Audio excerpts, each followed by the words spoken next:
How's it going? It's Aaron here from Irishify, and I have the absolute pleasure of being joined by Michael Redmond today, who's notoriously known to play Father Stone in the all-time classic Father Ted. Michael, how you doing? How you doing, all right? Yeah, doing all right, doing all right. I think this has been Well, I a. thought, I thought, I thought I'd wear the collar in honor of this. Do you have the collar on, do you? Yeah, I have. Can you not see it? Oh, yeah. Yeah. Love it. Yeah, love it.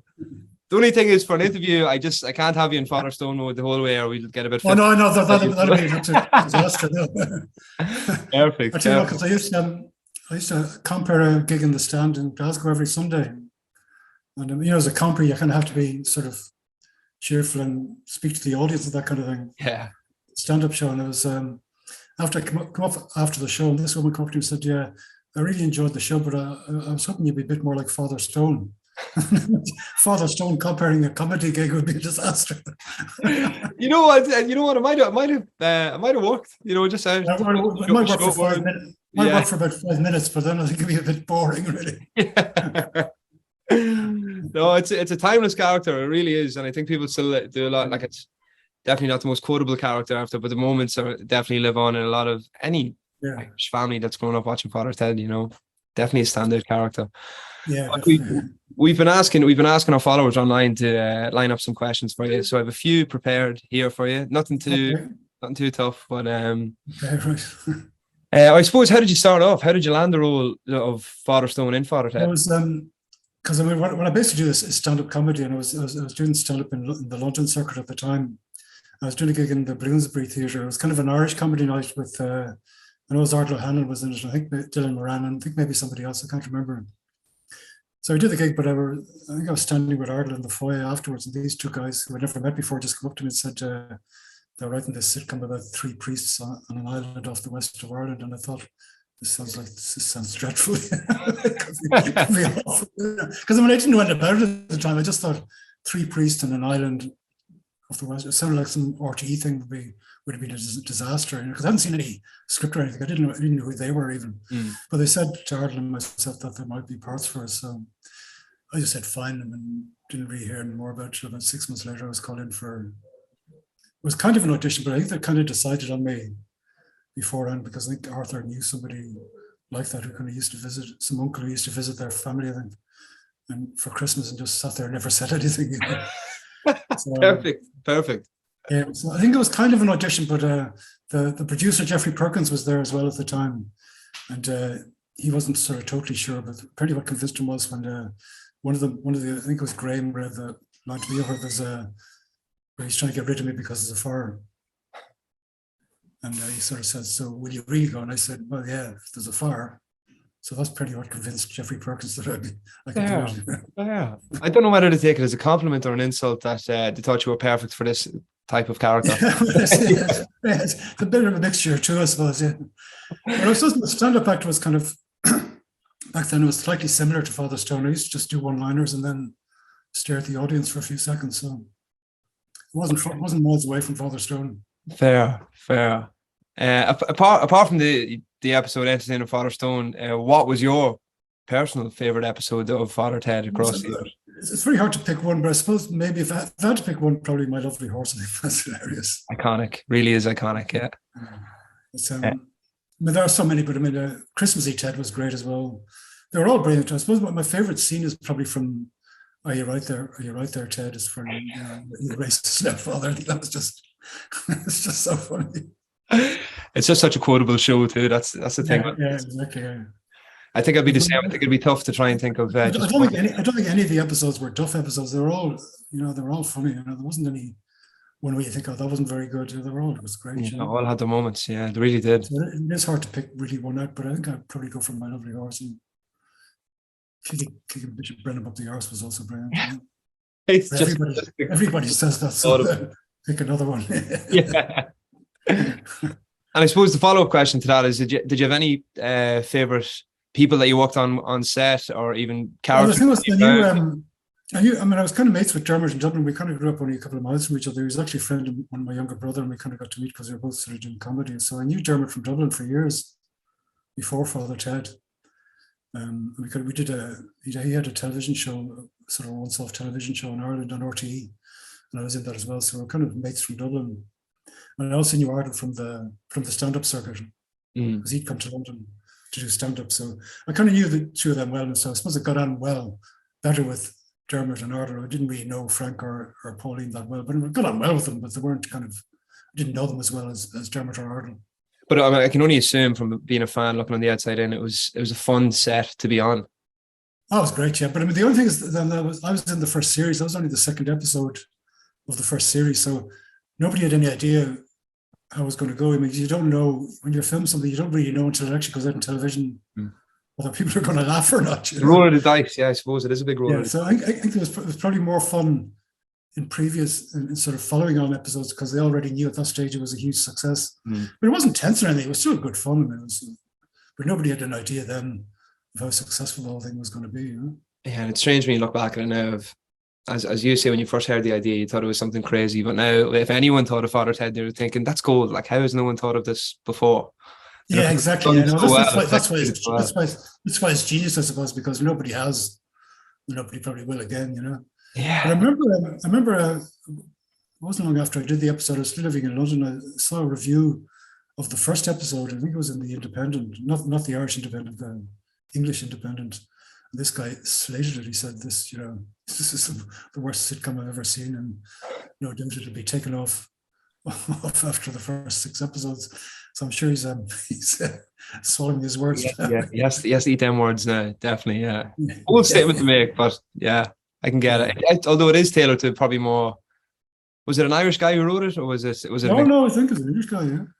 Yeah, see, I think some of the humor and some of the, especially the one-liners, were.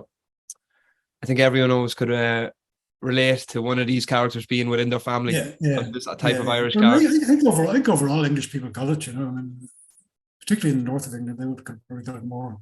There's more similar kind of culture. But I live in Glasgow, and I mean, it's huge in Glasgow as well. I see similar type of culture and humor as well too. Humor, it is very similar. Yeah, because a lot of people with Irish ancestry live in Glasgow as well. So, which ties us into the next question, which is perfect. You've been doing the Irishify shout outs, trying to connect Irish people all across the world and whatnot. Have you ever received any ridiculous requests? Has there ever been any ones? There wasn't. It didn't seem ridiculous that time. But he said, "Would you mind doing it in your underpants?" Stop. So I didn't record the whole thing. I didn't show my underpants until the end, but it looked a bit creepy because I had to kind of hold the camera down to my crotch area. So it looked a bit sort of. We might have to vet the customers now. That might be the next thing. Exactly. Maybe I should do porn shout outs as well. Like it's Father Stone on OnlyFans. This could be the breaking clip. We might actually get Father Stone on OnlyFans. Who knows? Well, that's the weirdest one, I think. Yeah, it'd be hard to top, I'd imagine. I had to do a rap poem as well, which I'm not really a rap person, but I think I got away with it.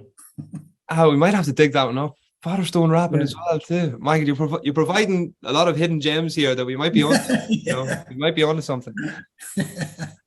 The next question I've lined up is it's been 25 years. Like we were only talking about it at the start. 25 years since Father Ted is first aired. Do you still?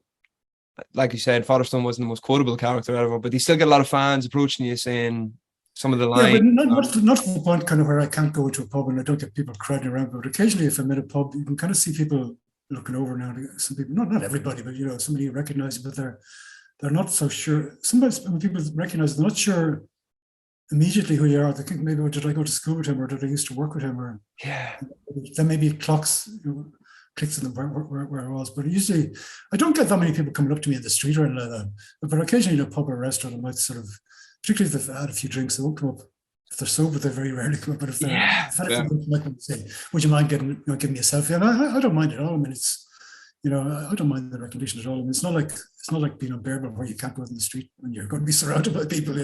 I wouldn't like to be a big star. I say that must be horrendous if you can't go to a restaurant without people just sort of crowding around you. That'd be horrendous. Yeah, tough. But people asking for selfies is fine, and they usually ask me to say, "I'm fine," into their camera, into their phone. Yeah. I had a quick one with Owen McLove we booked for the college a couple of years back, and he was telling us that he was tortured by the line of "I've no willy," and that's and I can only imagine just having one quotable line like that, and especially being that one. I think he made that up on set. I don't think it was in the script as far as I Oh, know. really? Yeah. I think Patrick made it up. Yeah, he just improvised it at the time. I think. Yeah. Quick Yeah, though, and it's very funny. It's become iconic. Yeah. But I see Patrick and Joe, and also Ben Keaton, who did the Father Purcell, was it? Mm. Yeah, the boring priest just talks about boilers all the time. Yeah. They do a few of these sort of Father Ted conventions around the place, which is great. Oh, I'd say even the fans are still in their throves coming towards Yeah, it. that's right. And it's in all ages as well, which is great, you know. Yeah, see, it's iconic. It really is, Michael. It's iconic. Well, I mean, the shout-outs have been great. The shout-outs have been great, particularly during the lockdown, during the pandemic, because I couldn't do any stand-up, you know.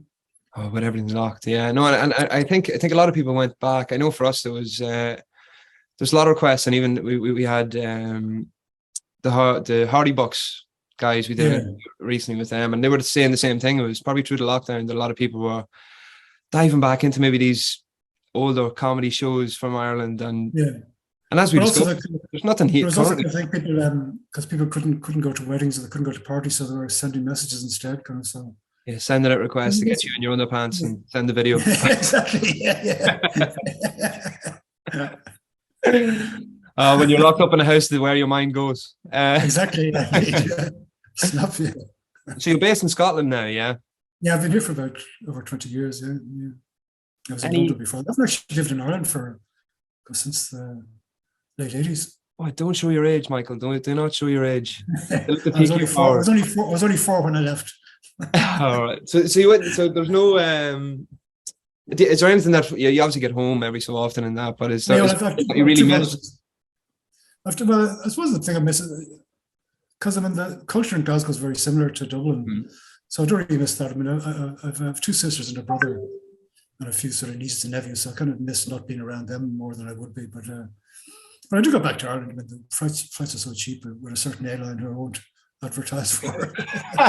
Yeah, that we don't do giveaways with either. So, so I can get over quite cheaply whenever I want. You know, they can come over here. So yeah, it's not too far of a trip. Yeah, it's not so bad. As you said, the culture is very similar.